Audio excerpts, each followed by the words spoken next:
గారు మనతో ఉన్నారు. సార్, ఈ జరుగుతున్న వ్యవహారాన్ని ఎలా చూస్తారు? 2 రోజులు అసెంబ్లీ జరగబోతున్న నేపథ్యంలో ఇప్పుడు హఠాత్తుగా ఈ ఇష్యూ జరగటాన్ని ఏ విధంగా చూస్తున్నారు? ఇది ఒక కక్ష సాధింపు చర్యగానే ఆ కోణంలోనే నేను కూడా చూస్తున్నాను. ప్రజలు కూడా అది అర్థం చేసుకున్నారు. తునిలో జరిగినటువంటి సంఘటనకి వైఎస్ఆర్సీపీకి ఏ విధమైన సంబంధం లేదని అందరికీ తెలుసు. దానిలోనూ కరుణాకర్ రెడ్డి గారికి అసలు సంబంధమే లేదనేది బుర్రుండ ప్రతి వారికి అర్థమయ్యేటటువంటి అంశం. కానీ మోకాలికి బోడిగుండికి ముడిపెట్టి ఇదేదో వైసీపీ నాయకత్వంలో ఈ తుని సంఘటన జరిగిందనేటువంటి ఒక అపవాదు వేసి చంద్రబాబు నాయుడు గారు రాజకీయ కక్ష తీర్చుకోవాలనే ప్రయత్నం చేస్తున్నట్టుగానే మనకు అంటే ముద్రగడతో భువన మాట్లాడినట్టు కాల్ డేటా ఉందని కూడా పోలీసులు ఇప్పటికే అనౌన్స్ చేశారు. ముద్రగడతో మాట్లాడేది రహస్యంగా మాట్లాడేది ఉంది. ముద్రగడ గారిని వెళ్ళి కలిసి వచ్చాడు కరుణాకర్ రెడ్డి గారు.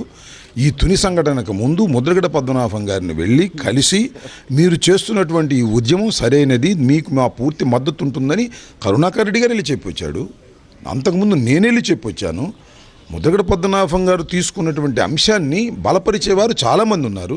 జగన్మోహన్ రెడ్డి గారు డైరెక్ట్గా ముద్రగడ పద్మనాభం గారు చేస్తున్నటువంటి ఈ ఉద్యమం న్యాయమైనదని, కాపులను బీసీలో చేర్చేటటువంటి అంశం మీద తెలుగుదేశం ఇచ్చిన వాగ్దానాన్ని నిలబెట్టుకోవాలని, ఆ నిలబెట్టుకునే క్రమంలో ఈ ఉద్యమాన్ని మేము సపోర్ట్ చేస్తామని వైఎస్ఆర్ కాంగ్రెస్ పార్టీ బహిరంగంగానే ప్రకటించి, దీనిలో రహస్యమేం లేదే, బహిరంగ ప్రకటించాం. ఒక ఉద్యమం, ఒక ప్రజాస్వామ్య పద్ధతుల్లో జరుగుతున్నటువంటి ఒక ఉద్యమాన్ని బలపరిచినటువంటి రాజకీయ పార్టీ వైఎస్ఆర్ కాంగ్రెస్ పార్టీ.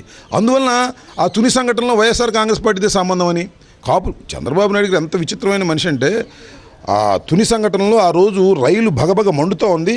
ఆయన టీవీ ముందుకు వచ్చి ఇది కాపులకి ఏమి సంబంధం లేదు, ఇది కడప నుంచి జగన్మోహన్ రెడ్డి గారు మనుషులు వచ్చి తగలబెట్టేశారని అప్పుడే చెప్పాడు. మరి ఆయనకు అంత సమాచారం ఎలా ఉందో నాకు అర్థం కాలేదు. ఎవరికి అంత సమాచారం ఉండదు.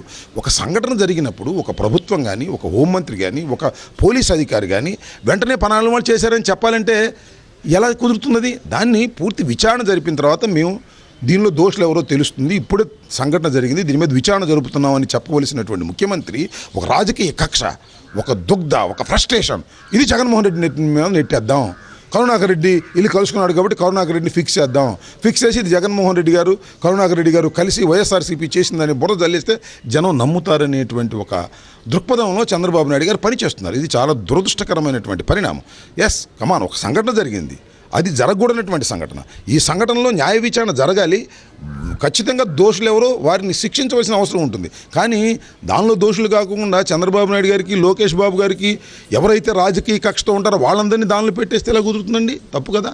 రైట్ అండి. కొద్దిసేపటి క్రితం ఇక్కడ సిఐడి అధికారులు మీ పార్టీ ఎమ్మెల్యే సంబంధించి ఆయనతో వ్యవహరించిన తీరుని ఏ విధంగా చూస్తాను? ఏం వ్యవహరించారు? నేను యాక్చువల్లీ లేను. నేను ఇప్పుడు బహుశా ఇక్కడి నుంచి వెళ్ళిపోమని ఏదో అన్నారంట. ఎందుకు వెళ్ళిపోవాలి నాకు అర్థం. ఒకవేళ కరుణాకర్ రెడ్డి గారి మీద సాక్ష్యాధారాలతో మా దగ్గర ఉన్నాయి, మేము అరెస్ట్ చేస్తున్నామంటే that is a different matter.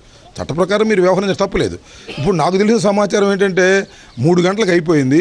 3 గంటల నుంచి ఖాళీగా కూర్చోబెట్టుకున్నారు చుట్టూరా ఆయన్ని ఒక విగ్రహంలాగా. ఎందుకు కూర్చోబెట్టుకున్నారు?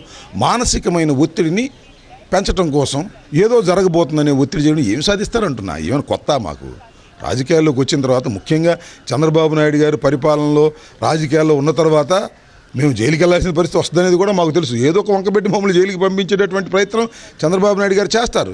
చంద్రబాబు నాయుడు గారి పరిపాలన అంతా పోలీస్ వ్యవస్థ మీద ఆధారపడి పరిపాలన చేసుకున్నారు తప్ప ఒక ధర్మం, ఒక న్యాయం, ఒక అడ్మినిస్ట్రేషన్ అనేది లేనే లేదు చంద్రబాబు నాయుడు గారికి. ఈ దుర్మార్గమైనటువంటి పరిపాలనలో మరి కరుణాకర్ రెడ్డి గారి మీద ఏ విధమైన యాక్షన్ తీసుకున్నా కూడా మేము చట్ట ప్రకారంగా, న్యాయ ప్రకారంగా, ధర్మంగా ఎదుర్కొంటాం. ఇదేమి చేతులు కొట్టి కూర్చునేటువంటి వ్యవస్థ కాదు. ఇది ప్రజాస్వామ్య దేశం. ఈ ప్రజాస్వామ్య దేశంలో చంద్రబాబు నాయుడు గారికి భూమి ఉన్నంతకాలం చంద్రబాబు నాయుడు గారు ముఖ్యమంత్రిగా ఉంటారా? లోకేష్ గారి పెత్తనమే సాగుతుందా? ప్రభుత్వాలు మారవా? ప్రభుత్వాలు మారినప్పుడు అందరూ ఈ విధమైన కక్ష దూరం చేస్తే ఇక తమిళనాడుకి మనకి తేడా ఏమిటి?